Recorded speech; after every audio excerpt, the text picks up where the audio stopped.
Good morning, John. At the very first VidCon, I was being interviewed by a television reporter who at one point was surprised by something I said, and she said to me, "You can make money on YouTube? How does that work?" And I was a little tired, and I was also like super high on VidCon. Like, I was so excited about online video and all this stuff that had come together, and so like I did not censor myself well. I said something to the effect of, advertising.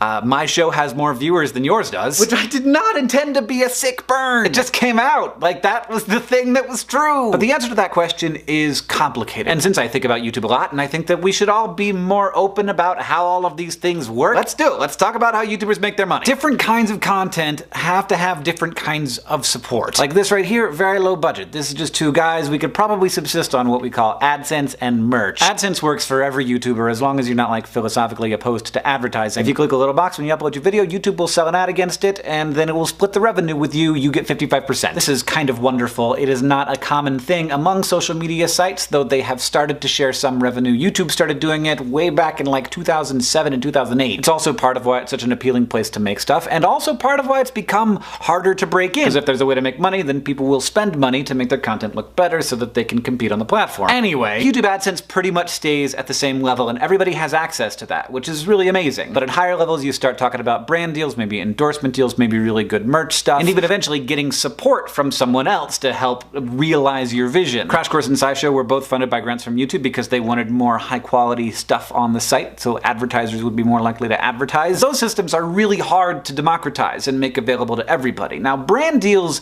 are a little bit different. They have started to be available to creators sort of in the middle class. Brand deal is basically anytime somebody pays you to talk about something in a video, whether that's like an audible.com call out at the end, or it could be a big elaborate production and your entire video is about the topic that the brand wants you to talk about. YouTube advertising is available to everybody and it comes in and you don't have to worry about whether or not it's going to come in, but it's a really low rate. In order to supplement income, a lot of YouTubers, in addition to having, regular jobs, also live in Los Angeles, where it's easier to get gigs acting or hosting in TV commercials or shows. And if you have more social media followers these days, it can be easier to get that kind of work, which is interesting. Some YouTubers also make money by touring, whether they're comedians or musicians. Sometimes creators will license their content to other platforms. Sometimes videos go on TV and you can make some money that way. And then you have some creators like Rooster Teeth building their own subscription platforms. And then if you don't want to make people subscribe, you can also ask them to subscribe through services like Patreon, which is extremely important for shows like Sexplanations, for example, that gets really bad YouTube ad rates because advertisers don't want to be next to the word sex. Without the support of Patreon patrons, that show couldn't happen at all. The thing to remember is that different kinds of content work better with different kinds of monetization. Unlike what I said to that lady at VidCon 2010, it's not simple. It's gotten a lot more difficult to make your way on this platform, and it has become more complicated, which is one of the reasons why I recently started a thing called the Internet Creators Guild, with the goal of being a resource to connect creators together, to give them information, and